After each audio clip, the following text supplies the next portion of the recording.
ఓం నమ శివాయ. శ్రీశైల మల్లికార్జున మేడారం సమ్మక్క సారక్క చిలుకూరు బాలాజీ స్వామి. ఓం నమ శివాయ.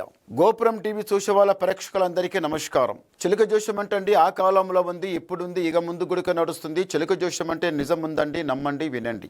జనవరి నెల 18 తారీఖు నుంచి 24 తారీఖు వరకు ఎవరి జ్యోతిషం 12 రాశుల మీద, ఏ రాశి మీద ఏ గురుబలం ఎట్లా ఉంది, ఏ రాశి మీద ఇప్పుడు ఎట్లా ఉంది, ఏ పని లాభము, ఏ పని నష్టము, ఎలా జరుగుతుంది, ఎలా చెప్తా వినండి.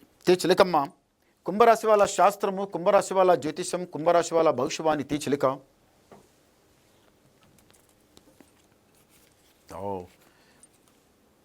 కుంభరాశి వాళ్ళకి సాక్షంగా అమర్నాథుడు. కుంభరాశి వాళ్ళు ఎవరైనా కానీ అమర్నాథ్ దర్శనం చేసుకోవాలంటే ఇక అది ప్రాప్తి కావాలి, రాసి ఉండాలి, ఆయన పిలవాలి, మీరు వెళ్ళాలి. అంతే తప్ప వెళ్తామని ఎంత అనుకున్నా కానీ అది కాని మాట, అది జరగని మాట. అమర్నాథ్ దర్శనం చాలా గొప్ప దర్శనం, ప్రాప్తి కావాలి. ఈ కుంభరాశి వాళ్ళకి మాట ఇడుస్తే బాణం చక్కగా సూటిగా ఇడుస్తారు. మాట ఏ మాట మాట్లాడినా దొరకకుండా, చిక్కకుండా, మాట అకటి ఇటు పోకుండా నీట్గా మాట్లాడతారు. చదువుల ఒక్కొక్క మెట్టు మీరు పైకి వెళ్తారు కానీ కిందికి తగ్గట వాళ్ళు మాత్రం కారు. ఈ రాశి వాళ్ళు, కుంభరాశి వాళ్ళు, చిన్నవాళ్ళైనా పెద్దవాళ్ళైనా, వయసులో ఉన్న వాళ్ళు, ముసలోళ్ళు ఉన్నాయిలాగా స్త్రీ ఎవరైనా కానీ మంచిగా ధ్యానం పెట్టుకుని ఈ కుంభరాశి వాళ్ళకి ఆలోచన ఎక్కువ. ఎప్పుడు ఈ రాశి వాళ్ళు ఏం ఆలోచిస్తారంటే, మన ఇంటి లోపల ఉన్న వాళ్ళము చిన్న పెద్ద అందరూ ఒకటి ఐకమత్యంగా నడవాలి, ఈ మెట్టు దాటాలి, పై మెట్టు లెక్కాలి, రాజా బతకాలి.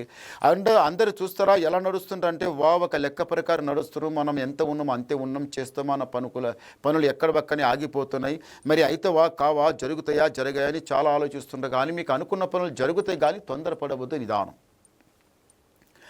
ఈ రాశి వాళ్ళు మళ్ళీ ఒకటి ఏముందంటే, 7 కొండల మెట్లు గుడిక లెక్కాలి, సాక్షంగా శివయ్య దర్శనం, శ్రీశైల మల్లికార్జున దర్శనం చేయాలి. అమర్నాథ్ దర్శనం చేయాలంటే ఇది ప్రాప్తి ఉండదు. కానీ శ్రీశైల మల్లికార్జున స్వామి జ్యోతిర్లింగం, 2వ జ్యోతిర్లింగం. మొట్టమొదటి జ్యోతిర్లింగం సోమనాథ్, గుజరాత్ రాష్ట్ర. సెకండ్ జ్యోతిర్లింగం శ్రీశైల మల్లికార్జున స్వామి. ఈ శ్రీశైల దర్శనం చేసుకోండి, చాలా బాగుంటుంది. ఏమన్నా కష్ట నష్టాలు వస్తే దూరం అయిపోతాయి. ఈ రాశి వాళ్ళకి మాత్రం ఒక దేవధ్యానంలా చాలా గొప్పగా ఉండాలి. ఇంటి లోపల దీపాహారం పెట్టాలి, పొద్దుగల్లా సాయంత్రం నొస్తే కుంకుమ పెట్టుకొని మీ ఇంటి కులదేవినికి నమస్కారం చేసి బయటికి వెళ్ళాలి. చాలా మంచిగా ఉంటుంది. చేపెట్టిన పని కలిసి వస్తుంది. ఇంటి మీద ఈ కుంభరాశి వాళ్ళకి ఎందుకు కానీ ఇంటి మీద దృష్టి చాలా చెడ్డగా తలిగింది. చూస్తారా, హజార్లో సంపాదిస్తుంటూ బజార్లో పోకొడుతుంటూ ఎలా వచ్చిన పైసా అలాగే పోతుంది. చేయాలనుకున్న పనులు మనసులో చాలా ఉన్నాయి, ఏది కూడా సరిగా అయితే లేదు. కొన్ని రోజుల నుంచి అసలు మనసు కూడా శాంతం ఉండటం లేదు, ఎక్కువ ఆలోచిస్తున్నారు. కానీ ఈ కుంభరాశి వాళ్ళకి కొంత దోషం కూడా చాలా చెడ్డగా, అమ్మాయి అయినా కానీ అబ్బాయి అయినా కానీ, నాగదోషమైన కానీ, కుజదోషమైన కానీ, కాలసర్ప దోషమైన కానీ చాలా ఉన్నాయి దోషాలు. ఇలాంటి దోషం చాలా చెడ్డగుంది. ఇంతవరకు కళ్యాణం పెద్దలు చేద్దాం అనుకున్న వాళ్ళు కూడా అది వెనకైపోయింది. సంబంధం రావడం పోవడం జరగడం లేదు. చేద్దామని పెద్దల మనసులు కూడా చాలామంది పైసకు పైసా జమ చేసి ఎక్కువ అటు ఇటు చేసి కట్టి పెట్టింటే కానీ అది చేద్దామంటే ఏమో మీకు బలం వస్తలేదు, ఆడ పెళ్ళి అయితే లేదు.